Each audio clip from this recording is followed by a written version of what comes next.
they checking for me, no one checking on me, so I had to go run up a check. I got the message on me, ain't no flexing on me, my attorney gon' call and collect. Blessings on blessings for me, my successes only made them envious, they got upset. I had to put all their egos in check. I want the money, the power, respect, and I heard you know so-and-so, you not a threat, cause I really know so-and-so, they like my family, so they go pretend that they cool till they bust at your motherfucking chest. I'm getting gutter, my flow been like butter, my check in the bank, they see the number. All of my haters feel one of two ways, really upset or they show some respect. I can't even think about it, I've been up, so read about it, no beat around it, straight to it, no ring around it. You coming for me, we'll see about it, we'll never see it when I get my feet up. 100 meters is where I run the field, and go from king and on a monopia. I had to re-up on a reel, so you stay the feeder, and put it back into the bit, cause I don't really need it. I heard they checking for me, no one checking on me, so I had to go run up a check. I got the message on me, ain't no flexing on me, my attorney gon' call and collect. Blessings on blessings for me, my successes only made them envious, they got upset. I had to put all their egos in check. I had to put all their egos in check. You're not entitled to anything else. I get 10 years of this under my belt. Your art is an art, they don't feel it, and nobody hears it. Initiative stay on the shelf. Your ego done got in the way. It gotta die today. It gotta go. You should be happy I lighten the load. The weight of your arrogance, heavy as stone. I make an appearance, they already know. That chip on your shoulder gon' crumble and fold, yeah. It's not a secret that you have been fearing the shit that I'm on. So you back to the brag and the boast. But I'm in a class of my own. I heard they checking for me, no one checking on me, so I had to go run up a check. What's going on, everybody? Welcome back to Drone Brews. I didn't even know if we were going to make it tonight. We're having all sorts of wonderful audio issues. It's been a complete shit show. It's been a whole week since I've gotten a chance to stream, so apparently some firmware has changed, and that's really fucked everything up. But anyways, we're here. We made it. It's Drone Brews. We're talking about making money with the drone tonight. We're going to talk about that. We'll talk a little bit about the Mini 3, the recent firmware update. Some people are complaining that there's some issues with maps. So we'll touch a little bit about that. And then we'll talk a little bit about the firmware update recently for the Mavic 3. So a lot to discuss, a lot to talk about. Let's go ahead and greet the chat here really quickly. Looks like we got a tremendous amount of people here. We got Flyzone Drones, Maddie's Drone World, Travel Planet Italy, Flyzone Drones, B-Man FPV, Beloved Lion, Joe Fotoleo, 21 Drones. We've got Tom in here, Shutter Speed. See, 21 Drones. I guess it's different than 51 Drones. Lauren Donner, Pilot Institute's hanging out in the house here. Quadcopters and Tech. See, Paul Feinberg has made it into the chat. He must not be streaming tonight. TJ Giggles and Drones. I'll just leave that one alone. 107 Drones, Hal 9000, just a crazy fucking guy. So yeah, a lot of people here. Hopefully everybody has their beer in hand. I am drinking a Heine. Only one tonight for me because I need to be up super early to catch a flight. So without further wait, let me go ahead and switch over to the other scene. Bring my esteemed colleague and co-host in, Eduardo Nunez. Eduardo. Eduardo. Hola, ¿cómo estás? Yes, Eduardo, your camera is off, Eduardo. Oh, man, my bad. What the fuck are you doing here? How did you... Where's Eddie? I'd taken his place today. Eddie? I fired him. I fired that guy. You cannot fire producer frickin' Paul.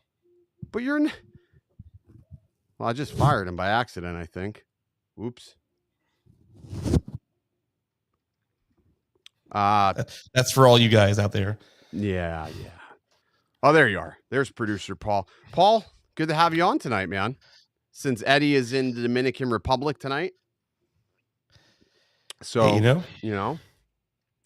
I'll celebrate with a nice... We didn't fire Eddie. Eddie's not fired. Eddie is just on vacation, and sometimes streaming when you're on vacation and being in a hotel room it's impossible. So to spare him from having to do this because he gets paid nothing to do this, producer Paul is going to step in. Paul, that's an awfully big mic. I like the set, dude.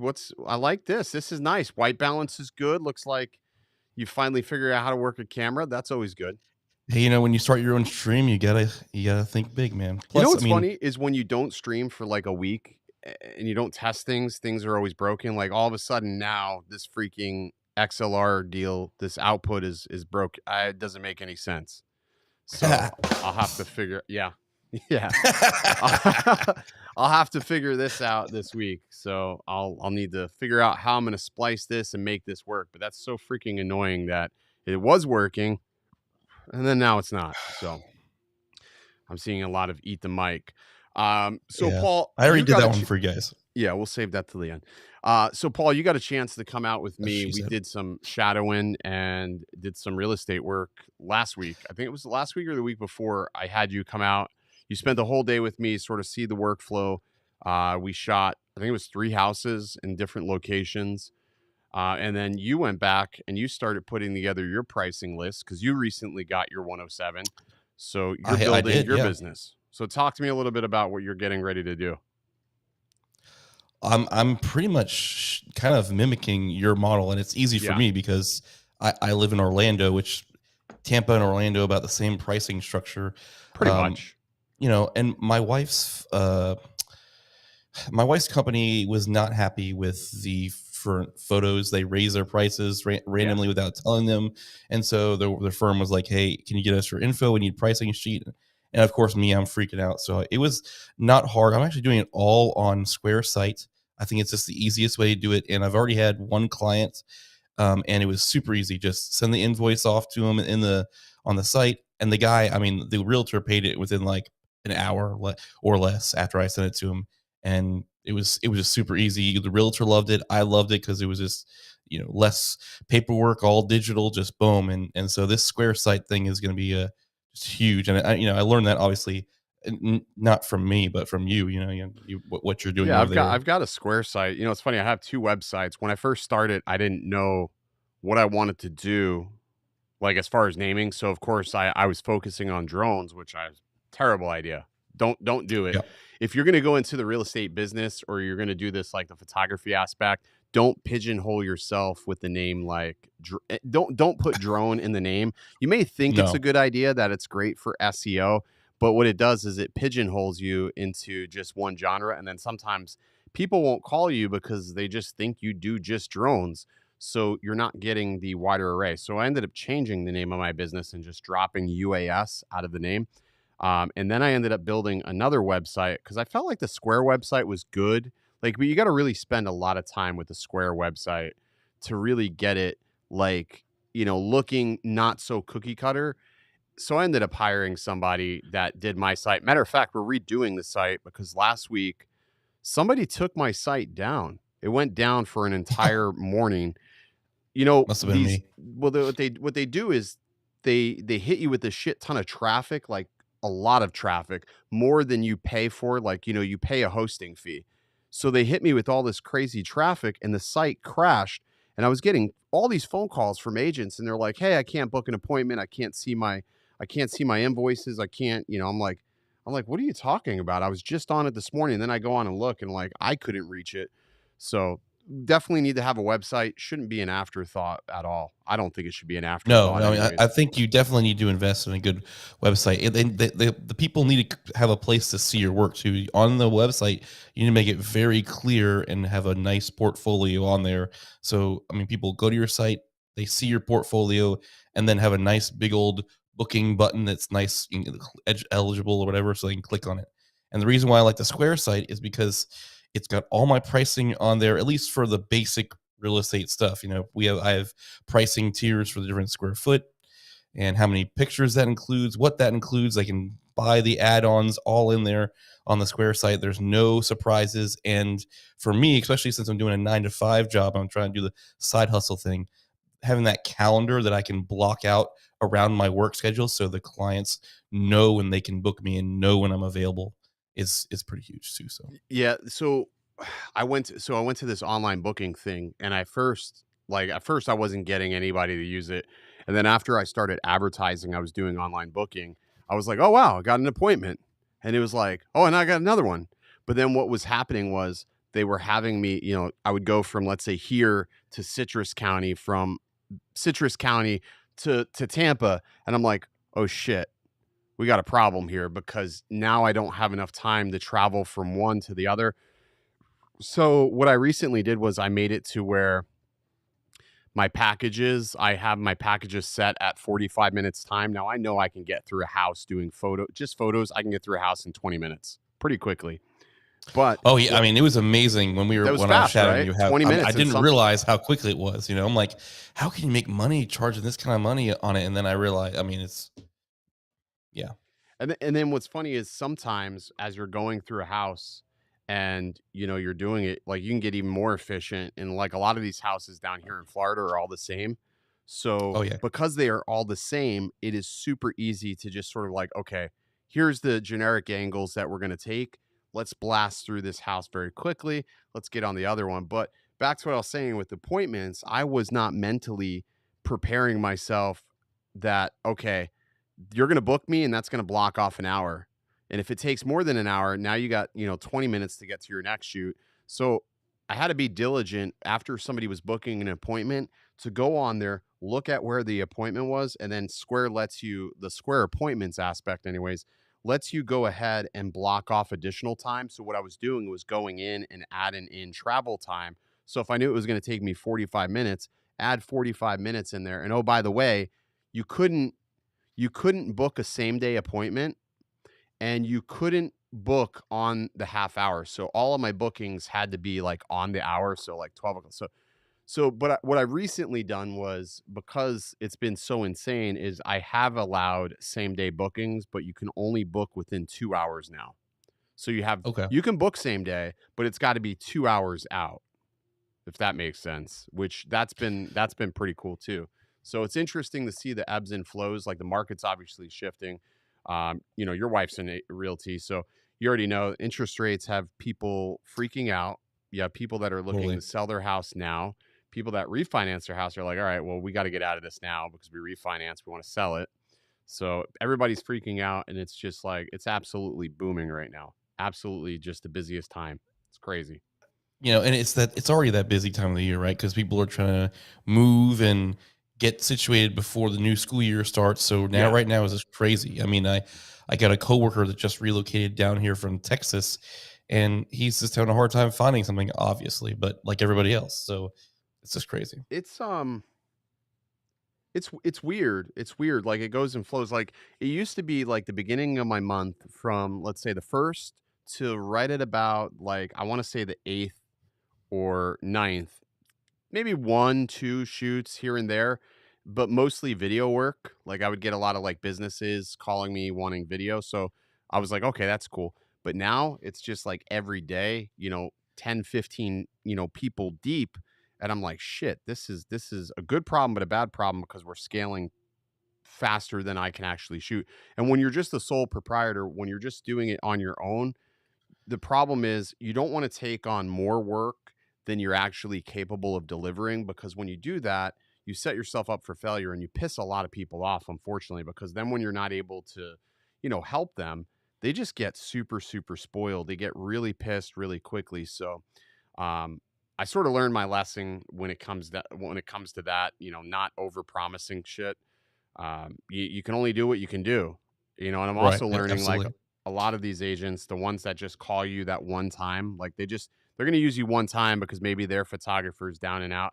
Like, I don't really want to work with those people. Like, I know it's snobby to say, but I don't want to work with them because then it takes away from my, Yeah. clients that are going to, want to use me, for every shoot. So, it's So just we a got some weird thing. questions in the Yeah. chat here about What do we got? the confusion on the Square Up. So the site is a Square Up site, yes, and it's appointments on the Square Up site is where you kind of make all your pricing sheet. What we're talking about, where you can book us. And Yeah, somebody said, it's is it weird. Squarespace? No, no, Yeah. we're not talking about No, Squarespace. but It's Squarespace Square. is owned by Square, right? Is Square and Squarespace the same thing? It's the same company, right? That's a good question. I have no, I don't know. I think it's the same company, Square and Squarespace. I believe they're owned by the same. But for my billing and basically my communications with my agents, I use Square Up Invoice. But one of the things I paid for is like that premium, like appointment aspect, and it gives you a booking site. So if you just want to have a booking website with a custom domain and you just want your people to go there, click a button and book, yeah, you can just use Square Up. It works. It works really well. But then you can also embed that into a website. And that's what I've done, because I honestly Exactly. haven't found any application that does better. There's a few things like Ario and Real. I can't even remember what the name is. But anyways, they allow you to do the same thing. But the problem is like clients have to create a portfolio. There's a lot of legwork that you have to do. And if you don't have anybody doing administrative work, it's a pain in the ass. It's a pain in the ass. It's just easier for me to put files in Dropbox and then email them in the morning and then invoice. I just invoice everybody later, whether they pay at the end of the week, whether they pay once a month. I don't care. It's still money's Right. still going to come in one way or the other. So I don't care. I used to care. I used to be like, fuck, this person didn't pay their bill. But now I'm just like, I don't care, because, Whatever. it's I'm like not doing anything else for them until they pay the their money's bill, going to right? come in. Yeah. Um, so Cappy McCappy, all right, he says, could I use my drone for search and rescue? I mean, of course you can. I don't know. Yeah, They you don't can really pay definitely for that do though, it. do they? I mean, yeah, a Mavic Air 2S, yeah, you can definitely do that, but it's one of those things, like, to what point is it going to be useful? It's gonna, because when you start doing search and rescue, a lot of search and rescue takes place like early morning and later in the evening, because they have the capability of utilizing thermals and zoom. So while a Mavic, an Air 2S can definitely help, it's probably not going to be like the optimal ideal thing.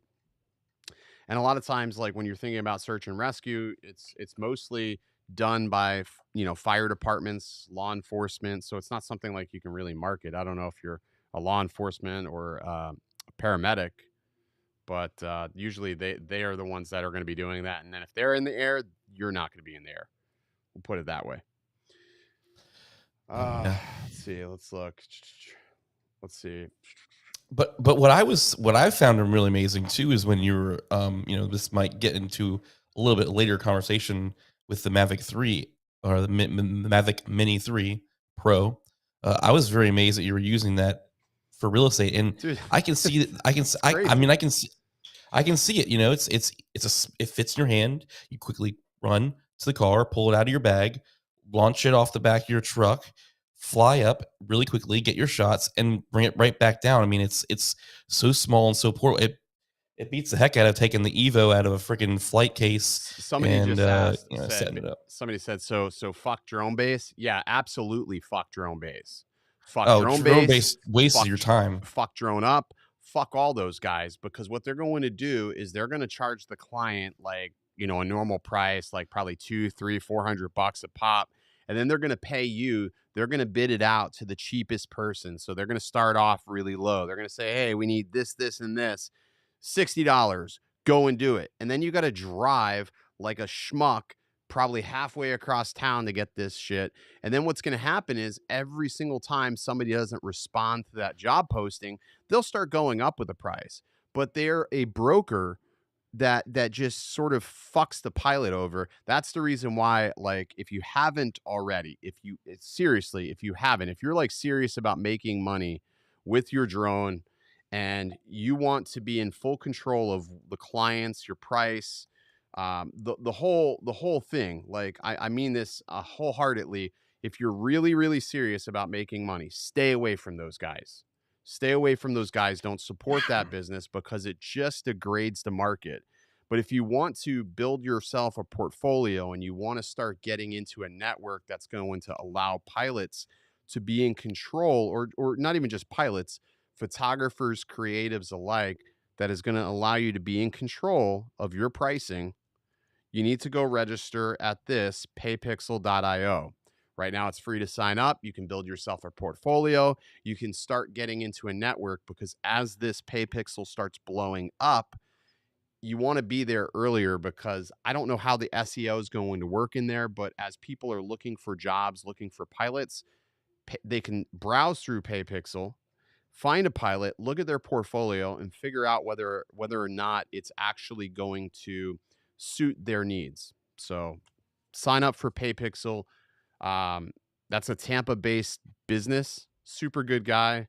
and they're really busting their ass to make it to be what we need. That's what we need is that right there. So And I gotta say this is not like I'm not getting any kickbacks from this. I never get any kickbacks from Ken. You guys should know this by now. But um, he showed me a few clips of the Pilot Institute course that him and goodness gracious me. Oh my gosh. Greg and Billy. Billy, there we go. Yeah, I knew yeah. Greg, I but let you watch some of it. What I was trying to show you is just show like how we did. One, I was impressed with the fucking green screen that we had, like I was, because he's got a nice little studio space there. I That's for couldn't. sure. Yeah, it's definitely nice. I couldn't tell that it was a green screen, so I thought it was pretty cool. But yeah, so I'll put a link for that too down below where you can check that out. But what I was showing him was I was trying to explain the verticals. Like I was trying to give him a little bit of like some preemptive stuff before we started going out and shooting. Because sometimes when I get into a rhythm of things, I'm just like, oh shit, I forgot to explain this. So Well, what I was gonna get to is if you know I'm lucky enough, and I'm very good friends with Ken. Thank you so. I'm been very happy with our friendship. Thank you so much. But I can go and shadow him for a day. But if you can't and you're far away, or you really want to get a lot of that knowledge, a lot of that knowledge is in that course. And because I'm doing a quick dive with him, trying to gain as much knowledge in person as I possibly can. But you can download this course and watch it over and over again, and soak it in slowly as you need it. Like they go over lenses and angles and all kinds of things that you're gonna need to know when you're doing real estate. So it's a very helpful course, not to try to upsell whatever, I guess, because he's my buddy. But and he showed me some stuff from it, and I'm like, wow, this is a really good course. They did a really good job with it. So for what it's worth. yeah, we had That's what we I had a good time, and it's always challenging. Like when you go out of a market, like you're like for instance that course, we were not in our comfort zone because we didn't have all of our gear that we normally have with us at our disposal, and then two, man, those houses were so freaking different. Like we shot two different houses, and then to top it off, here's what was really bad. Like the night before, so the day before we did like all the in studio stuff, which was very challenging to do because like Billy and we filmed together before, but we've never filmed together in a structured environment. Mm-hmm. It's challenging. It's just challenging because you want to look natural on camera, but then you want to also listen to when that person's going to stop talking. And he just kept talking and talking and talking. So I had to wait. Like he could talk your face off. Yes, he could talk. He is a master debater. I will never like if there was anybody like he lives in Philadelphia. Come on, yeah, man. you can't debate that. You can't debate that kid. You just can't debate him. He's a master debater. But yeah, so that was challenging. He's a masturbator. What? But we went out and had some drinks that night, and the next morning, I think it was just the altitude was fucking with me, and I was just I was not feeling it. So that was definitely rough. I mean, you guys post questions. Do you have any questions about making money with your drone? I mean, I thought the same thing. You got there. I mean, obviously, the first thing you guys got to do if you don't already is get your dang Part 107.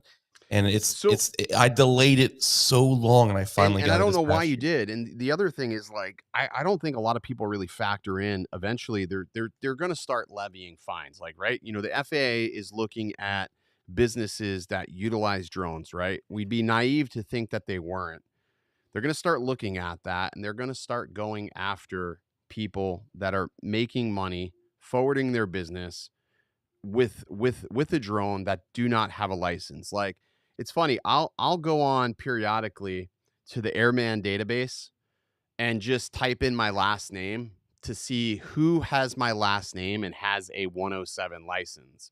In the state of Florida, I'm the only one with this last name that has a 107 license.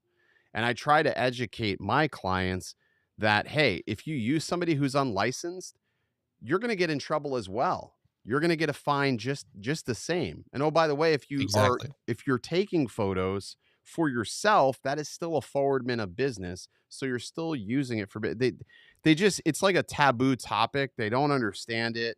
And like no, they don't. And I got into a fight with a guy the other day. Well, I wouldn't say it was a fight, but he wanted me to fly this house, right? And I said, you can't. I said, that's the runway pattern. The runway's right there. We're in a 0 foot off. Like you can't get any authorization. I'm like, literally, I can see the radio tower for the airport. I said, you're like literally right in front of the airport. I'm like, you can't fly that.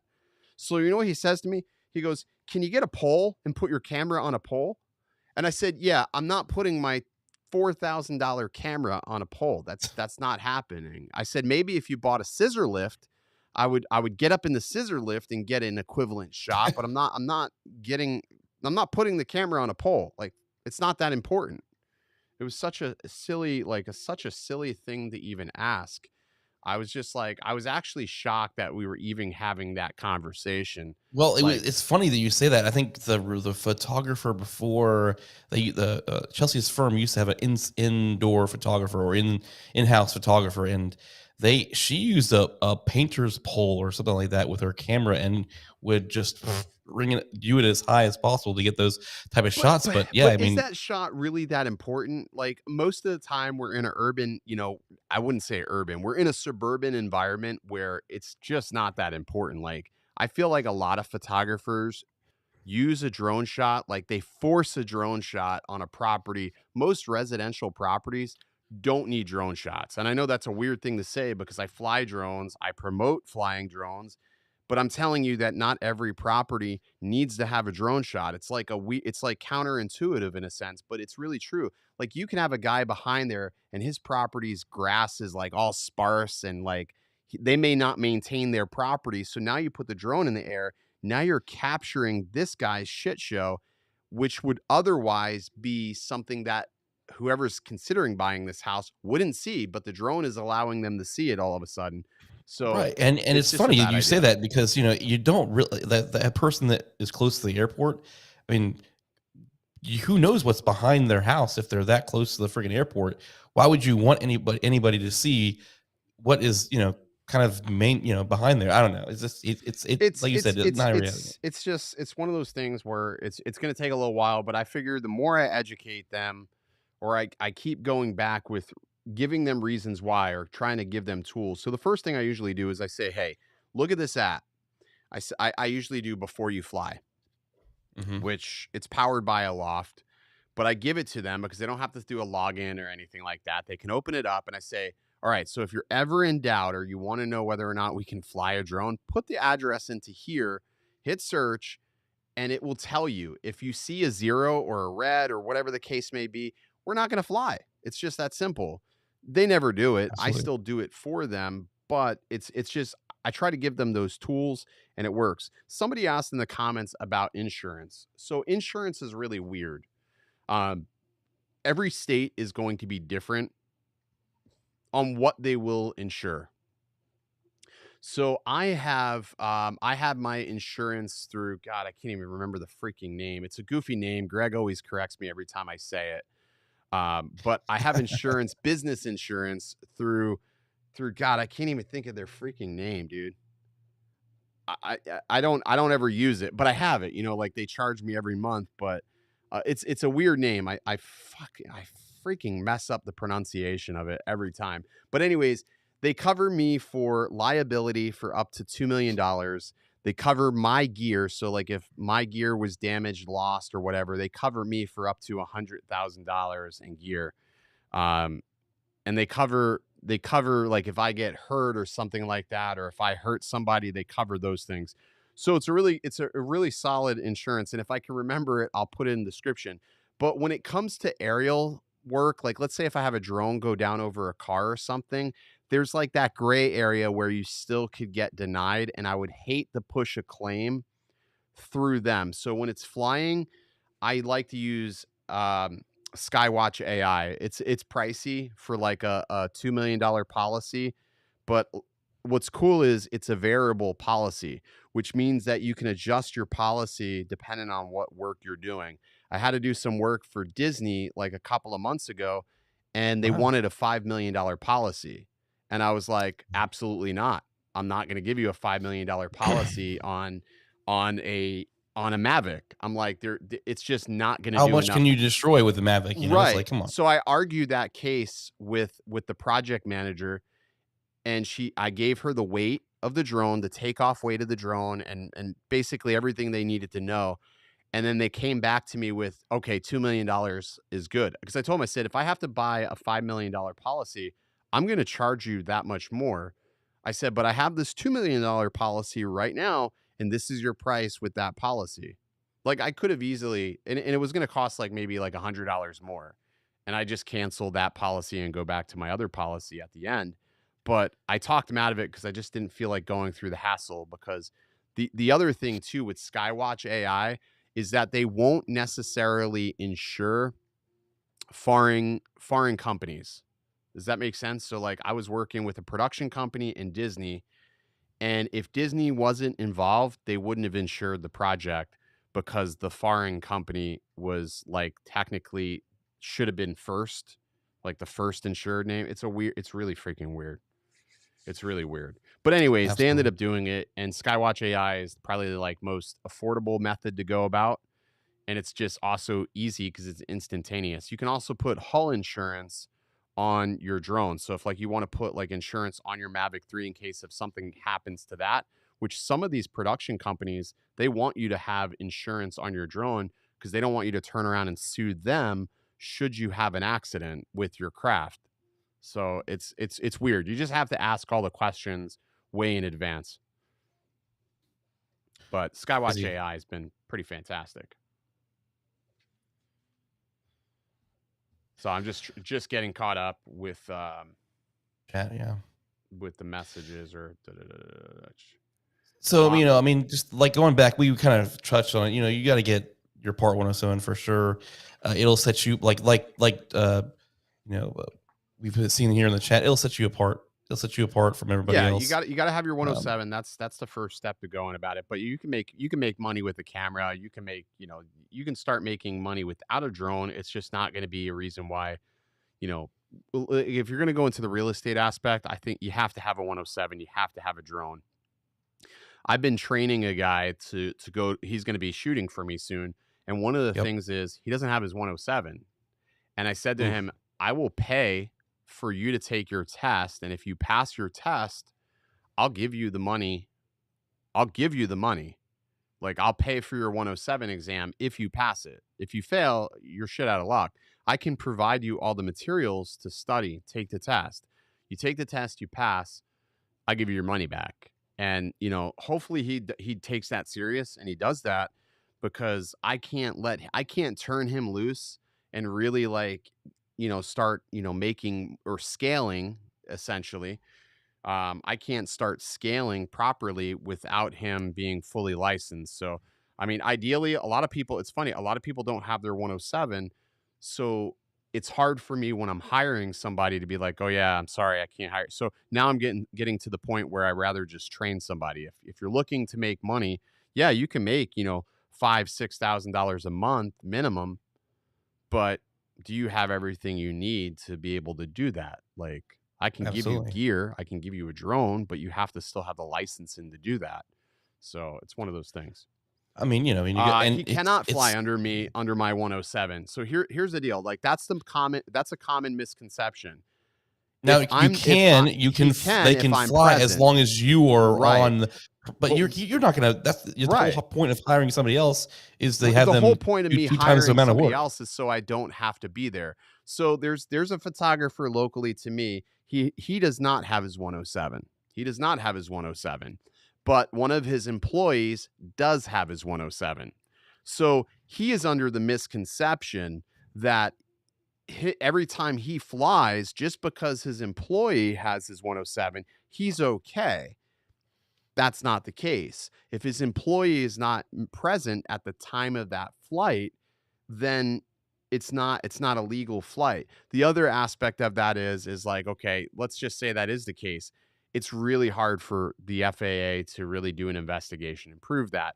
The way they would have to go about it would be, okay, hey, I'm going to reach out to the real estate agent, talk to the real estate agent first, conduct my investigation with the agent so I get the facts. So then when I ask the photographer, hey, did you fly this? Oh, no, I had my well, that's not what the real estate agent said. And then they sort of then there's an opportunity for them to be coached, but I think it depends on how many violations, how many times that has taken place. So, I don't know. All right. Yeah. So, let's see. Bob Casey asked me, am I going to Minefield this August? I am not sure if I'm going to go to Minefield because I am going to Chicago. So I'm going to be going to the Midwest Drone Meetup up in Chicago, Illinois. We're going to be up there with Fly Zone Drones and Half Chrome. So I made a decision to go up to that because it's it's cooler weather, and I haven't been to Chicago in years. So I really want to go to Chicago. Plus, two, they got some amazing street dogs, and it's going to be a good time. Now, with that being said, I still may try to make it out to Minefield, but it's just one hell of a drive, and it's hot as shit. And I don't know. It depends on how much stuff is broken after the meetup in Chicago. So I'm gonna try to make it there, but the meetup in Chicago is priority number 1 right now. Busy time of the year. Yeah, it's Chicago's like, it should be a little cooler than here. Brad Henderson said he flew his drone inside of a stadium and made some money about a month ago. See, there you go. It's one way to go about it. Let's see. Lon asked me if I had my bags packed. So I'm going to be up in Philadelphia with Billy and Lon this week. And that should be a good time. So I actually just packed the bag, man. I got this new Torvald bag. I'm a bag slut. I am a backpack slut, dude. I've got just about every type of backpack you can imagine for traveling. But I got that new Torvald, the Urban Traveler. And I got to say, it is probably going to be my favorite bag. I think I could make it better if I decide to go back to a Tango 2. If I get rid of my Mambo and go back to a Tango 2 or go to a smaller RC, this will be perfect. It'll be absolutely perfect. So I don't know. Please go to Minefield. I'm considering it. I'm considering it. The other thing is, like, when I get back from Chicago, my daughter's 18th birthday is that Monday. So we were planning to do something the week after, but I'm going to try to do it the week before because I didn't realize that she starts college and everything. So I'm trying to, I got to balance work and YouTube and also a family. And sometimes, the YouTube finishes last. Like this week, I've been so busy because I'm going to Philadelphia. I haven't had any time to finish any of these videos. I do have some really cool videos coming up.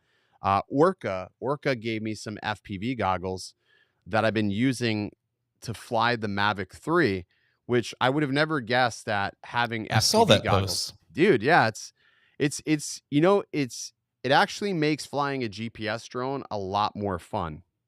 It really does. It makes flying a GPS drone a lot more fun. So it's actually pretty cool. I didn't think I would like it, or I didn't think it would be as fun, but it's pretty immersive. I'll put it that way.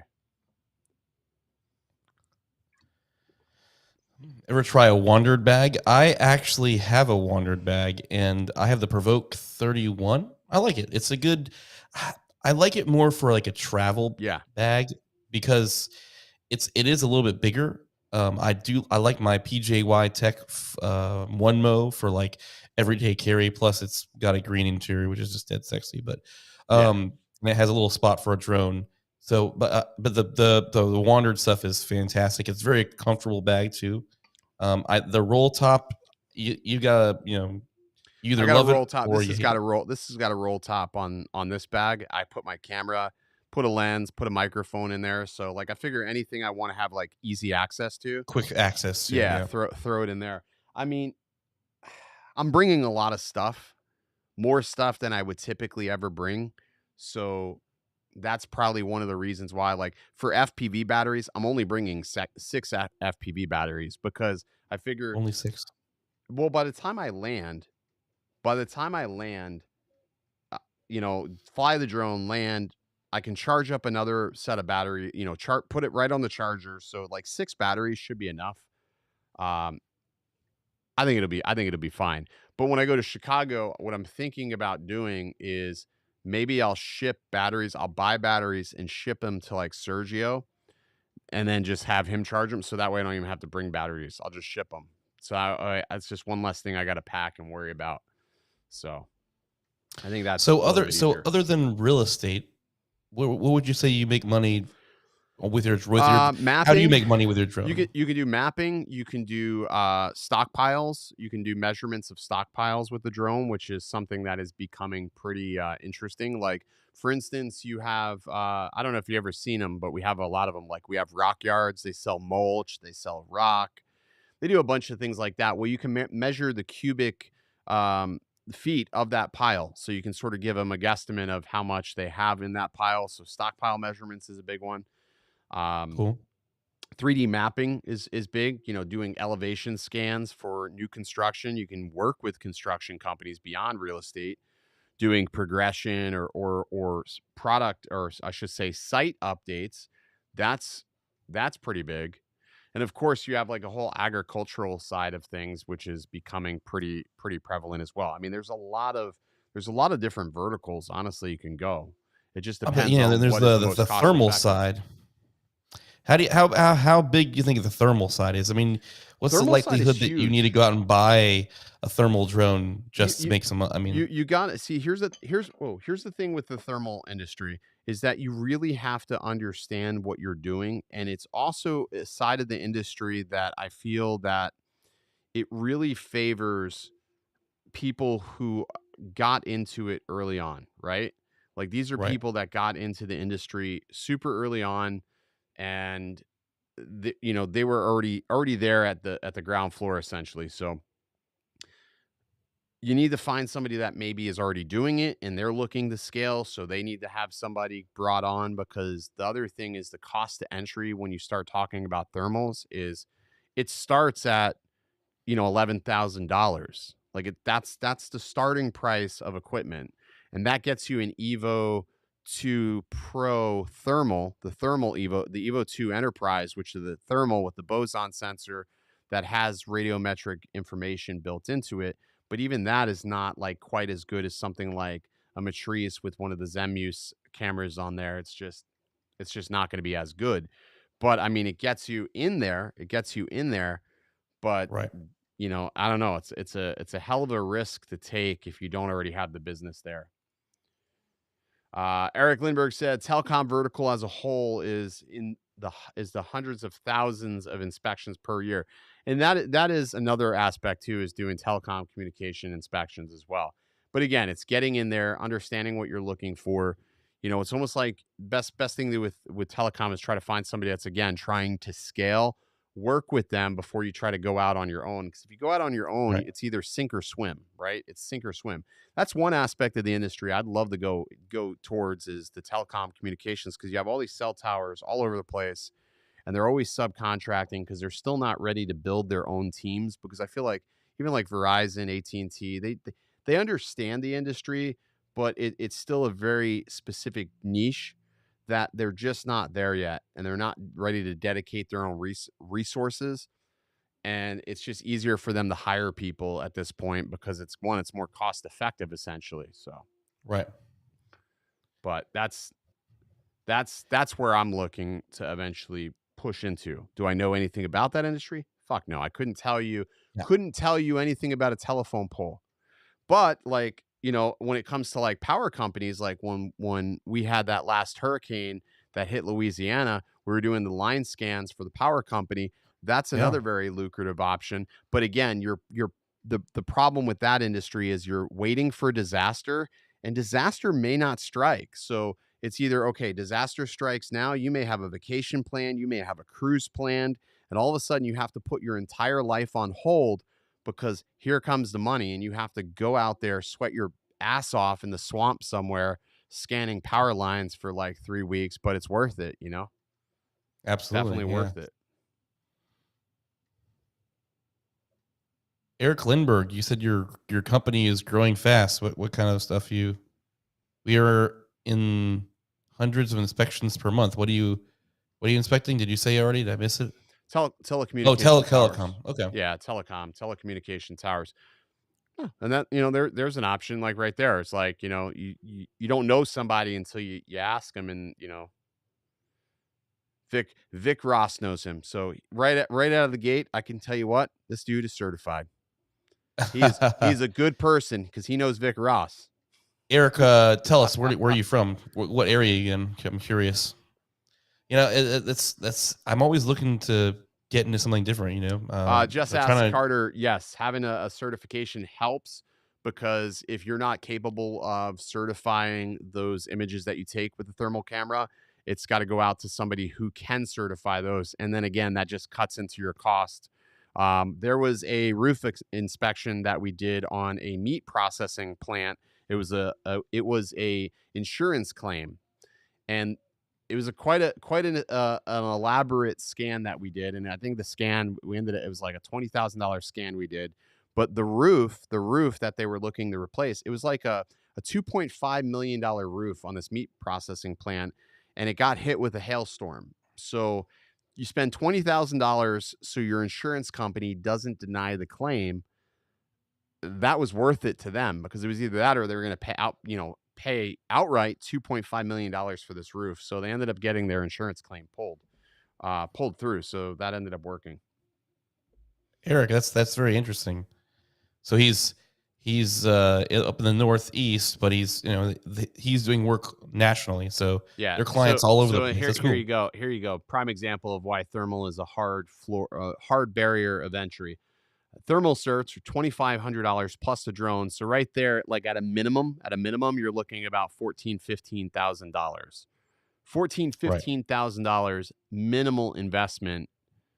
And then you don't know how long it's going to take you to get that money back. Like, you can get it back pretty quickly, but again, it's all about who you know and what they're willing to pay. So it's all about what you know. I mean, it doesn't mean you're going to make it all back fast. You kind of got to ease into it. So I don't know. It depends on how much you're willing to grind and work it out. I think, but that's a big investment to yeah, it is. Not know how it's going to turn out. And that was part of my reasoning behind going into the real estate aspect. And then, of course, you can even do surveys as well. You can do survey work or work with surveyors. I've done some work with my county for land development. They hired me to go out there, and then I have this somebody flying over me, and they're plugged into my RC Pro. It's outputting to a screen, so they're figuring out where they need to cut in for property lines. So I mean, there's all sorts of things there's that you can do to make essential money. I mean, it's possible. Like, honestly, it's I think somebody said it in the chat. If you're hungry, you can make money very easily if you're hungry. But if you're not and you expect it to come to you, you're not going to make money. I think for the first year and a half of having my 107, I made $0. If I made a couple of bucks, it was a lot. But it was like year number 2 of having that 107, I figured out, I was like, shit, I got to do something. I got to get some ROI on this. I have all this money invested in gear. I have all this money sitting here. How am I going to do this? And how can I do this quickly? So it took a little bit, but I think we figured it out, and we're in a good spot right now. I'd say. Yeah. A matter of fact, I have this just showed up today. I just got this in today. Ooh. The Matrice 300. So that just showed up today. So we're going to hopefully have some videos with that very soon. We've got a new payload that we're going to be reviewing.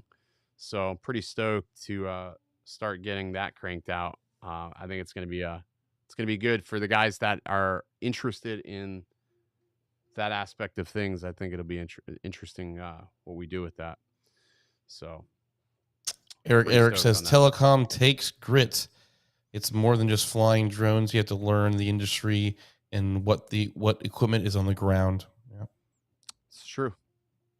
Yeah, that was the first thing we had to deal with when we started doing power lines. We had to understand a little bit about what we were looking at, because otherwise you're just like, you're looking at insulators and you don't know what's busted or blown, or you're looking at transformers and they all look good, and you're not looking at the fuses on these transformers to see if they're popped, or if the bases of these poles are cracked. So, we had to go through training with the power company over there to understand that, exactly what we're looking at so we can certify it. Because otherwise, you think something's busted, you're sending a crew out there to replace a line or do a repair, and they get out there and it's like, it's fine. And they're in the middle of the swamp.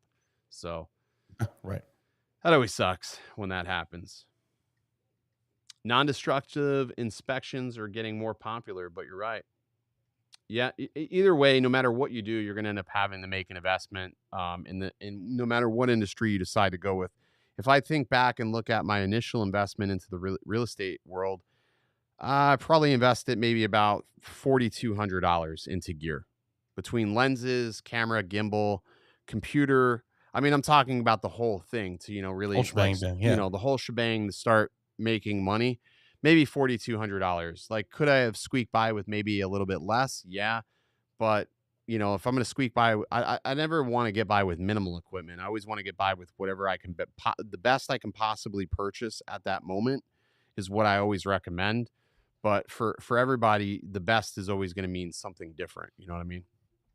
So, all right. So let's talk a little bit about Mini 3. Apparently, after this last update, people are claiming that the maps are MIA. The cache maps are no longer there. I can confess that is a problem. I did notice that, but I don't really fly with the map. I'm never like looking at the map to see where I'm at. Like, periodically I do, but again, this goes back to the point of, why the hell are you looking to fly your Mini 3 out super freaking far or in an area Right. where you're going to get easily lost? That is a stupid freaking idea. And if you're putting yourself in that position, that is on you. DJI will no doubt fix that because the people have complained about it a lot. It's in the forums. It's like one of the most trending things in the Mavic pilot forums is about the maps being busted. So, if they'll no doubt get it fixed. I mean, beyond that, I haven't really had any problems. I did notice the tracking performance has improved slightly since the latest update. So that's a good thing. It seems like it's able Cool. to recognize you a little bit better, and it's able to track a little bit further away. But I mean, that's really the only like super enhancement that I've seen with it. But I mean, other than that, I think I still I love the Mini 3. I think it just works great. Colors look great.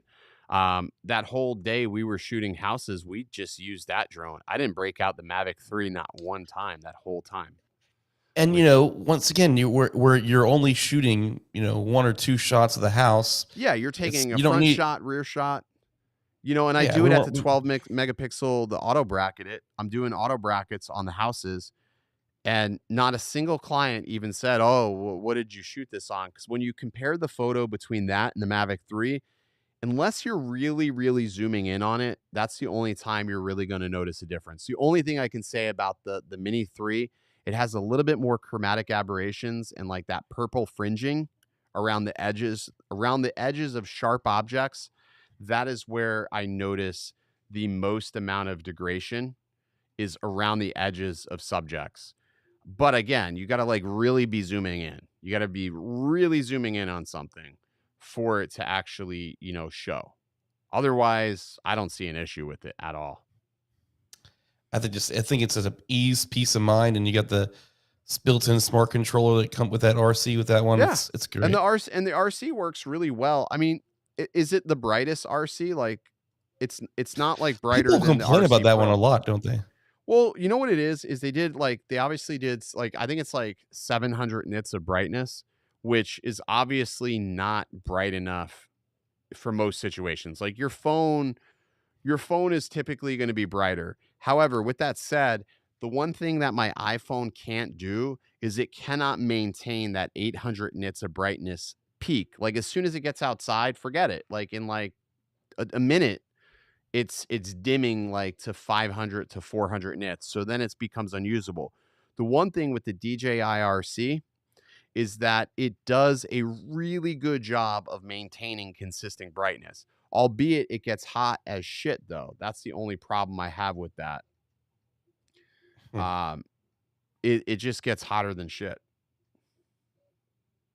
Yeah, a friend of mine was like, "Oh my goodness, the Mini 3 wasn't the screen like super dim?" And it's like, "No, we were outside. It was bright. We could still see it. Could have been a little brighter, sure, but I don't think it's nearly as bad as everybody's Yeah. saying." Yeah, I mean, it's not terrible. I mean, it's good in a pinch. I think like, when you think about the price of it, it's $300, right? I mean, that's crazy. That's crazy. It's $300. And if you bundle that with the Mavic 3 or the Mini 3, so Mini 3 and the RC, it's $909. It's still like an incredible value.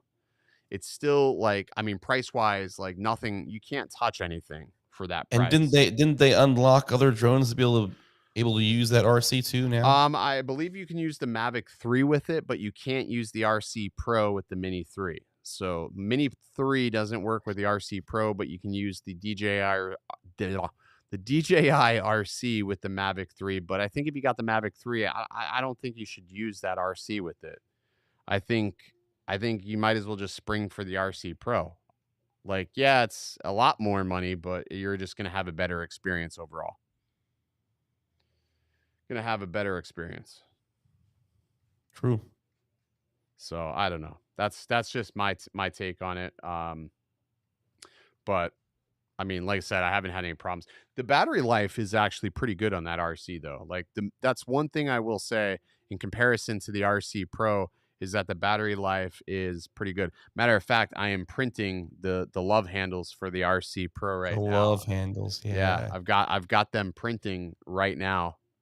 So hopefully those will be done here in just a little bit. So I should have brought the Mini 3 with me because for space, I mean, it's so tiny, it would have fit really nicely in this new Tiny. bag. But we're going to go places where I want to get the best possible photos. So I'm obviously going to take the best possible tool, which is still the Mavic 3. Plus, I still only have 2 batteries. 2 batteries is all I have for the Mini 3. I got the extended battery and I've got the standard battery. That's still not enough. Like in Chicago, I'm definitely taking the Mavic 3 just because it's size and it's Oh, yeah. Chicago. Like I want to fly the city. I want to Absolutely. fly like downtown or something. It's cool. Kyle, yeah, let me get you that link for that bag. I ended up picking it up through Race Day Quads, which I was shocked they even had it in stock. Let me look it up here. Let me see. What is that bag? It's the Torval Urban Carrier bag. It's not the Urban bag. It's the Urban Carrier bag. So they have the black one in stock. That's the one I ended up going with. So this is the bag I got. Let me see if I grab it too. Let's see it. Let's see it.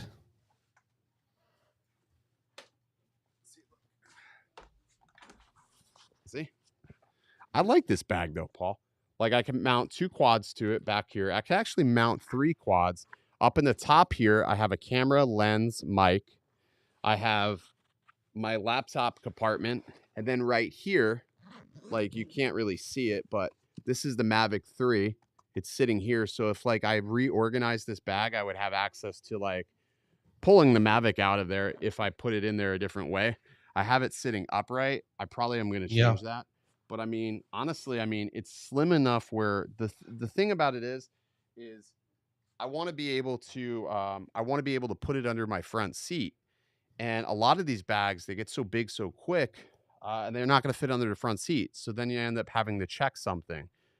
Right. So I don't want to check a luggage because something always goes missing or there is that potential for it to go missing. So now I can put that under the front seat. Even with the quads under there, it should still slip under the front seat. I've never had a problem. I've never had an airline attendant say, "Oh, you can't have those mounted there." The biggest thing is just take your props off. Don't be a douchebag. Take your props Right. off so you don't cut anybody up. But as long as I take the props off, they don't give a shit. That's cool. So that What's fits your go-to under the seat, camera and right? lens for professional work? It depends. For video, I use the Sony FX3. And my lenses are I use all different types of lenses. It It's just all over the depends on board, the man. gig. But for like vlogging and just walk around, talk around shots, A7 IV right now is the vlogging camera of choice right now. So My go-to right now for professional work is the A7S III. I mean, I would probably prefer if I was doing video the FX3 because that thing is a beast. But with the 24 millimeter G Master, that just I love it. I'm actually using the G Master right now, but G Master, um, yeah, G Master lenses are good. Like for like I was using this one for a little while. This is the 16 to 35 Zeiss. I was using this one, yep, but it's built like a freaking tank. But ever since I switched over to using the 12 to 24, when we were in Arizona, I used Billy's 24 or I'm sorry, 12 to 24 millimeter G Master. And I that was thing's a like, man, this beast. thing feels wide, but like it's not. Like once you zoom into like 18 millimeters or 20 millimeters, or even like at the widest I shoot is typically 16. It's not that wide, but the more important thing was it's rectilinear, which means that your verticals are straight up and down. There's no bowing, and man, it just looks like all the files look super super sharp. So it's a really nice lens. It's really is a Yeah, nice lens. the So like now for the real estate, I'm 12. spoiled. Oh yeah, and it's an f4. And Yeah. if you're shooting real estate photos, you don't need the 2.8 because if you're shooting real estate, you're shooting all your photos at like f8, at least because you want to get as much clarity and sharpness and Yeah. everything in focus too. You don't want it to be out of focus. You're shooting real Exactly. estate and you're bracketing it, so you don't have to worry about how low light the lens could go. Yeah. That's the thing is like trying to find that perfect lens, and the perfect lens doesn't really exist because like um for every situation sorry, fucking Greg. For every situation you'll find a different lens that works better. Like, but for me, I typically shoot, like lately I found myself shooting like 18 millimeters, 20 millimeters. I mean, you were even watching, you're like, oh, I see that you're really not going past like 16, and I really don't. Like even in the big bathrooms, the problem with that wide lens is like it really stretches a scene, and if you're not careful you can make like a countertop look a mile long. Like I saw photos somebody took a couple of days ago. They photographed a TV from an angle with a 12 to 24, and the TV looked like it was like 17 by 9 aspect ratio. It looks so weird. Like, so you got to be really careful like how you're photographing things with those super wide angle lenses. Like you can get really distorted looks and it just makes things look unnatural. So I've been taking a lot of head-on shots lately. I feel like head-on shots just look a lot more dreamy, and they just, I don't know, it's more appealing in my eyes anyways. All right. Oh, Let's see. Let me just look here. It's 10 o'clock. Wow. Holy shit. time flies when you're having fun. Blue Eye Visual says, I'm still using my A6400. And there's nothing wrong with A6400. A6400's fine. I'm just like, as Billy would say, there's something wrong with me. Because he's like, you switch cameras so much, but it's, I always try to find like what's going to work best for my workflow. Having a 10-bit camera and when you're doing videos is like inside of houses is really important. So could I get away with something else? Absolutely. But I had the position where I wanted an A7S III. I didn't get one, but then I ended up with an FX3, which ended up working out. So always works out better that way. But all right, so we're gonna go ahead and call it because I got a flight tomorrow. I think we depart at 10 o'clock, 10 a.m. So I gotta be at the airport at least by like 9 or so. We didn't break anything tonight No, we at didn't. No, all. and We didn't break a single thing. I didn't break nothing tonight. People were really pissed about that. And then of course, so Ken Herron like chops it up and makes me look like a fucking psycho, like even more like I'm unstable without any well, you, context. With no you context, he's over here like Salt Bay, editing it up. So let me I just want to put some context to the destroyed Evo. That Evo hit the river. It's been dead for like almost 2 years, like since I got it. So that Evo was already dead. It's just been You're giving sitting away the back there. secret sauce, man. You're giving away the secret sauce. But that Evo had been sitting back there. It was just literally just a prop. You know, I come down hard on Autel, but I swear to Christ, I still fly their product. I have no ill will towards anybody at Autel whatsoever. I know people like, oh, you're so terrible. You're so negative with Autel. No, it's like I just want a good product. Like I want to see a company produce a good product. So if Please, you know, something lights a fire under their ass, then great. If not, oh well. And then people are like, oh, you got to stop picking on Charlie from Exodrones. I'm not picking on Charlie. Nobody's picking on Charlie. He did that. He put the foot in his mouth himself. I mean, I just simply merely edited that video into a more of a clip of basically what was said. So let's just clear all that up. Like I did nothing wrong. I'm innocent in all of this. So, oh well, fuck him anyways. All right, that's gonna do it. That's it. I've got nothing else. Really? All right. I want to thank Paul for filling in for Eddie. I know those are big shoes to fill. Mr. Eduardo Nunez. You're really having a did you figure out how to get all that to work? I did. I love it. Thank you so much. Well, it sounds great, man. I don't know how you tuned it to make your voice sound so good. Oh, yeah. I sound like shit with that thing. I'm turning my wife on. I'm turning my wife on right now. Yeah, she's texting me. She's loving the way it sounds too. Stay original. Maybe I'll just get out my head and focus on what I know's coming. Yeah.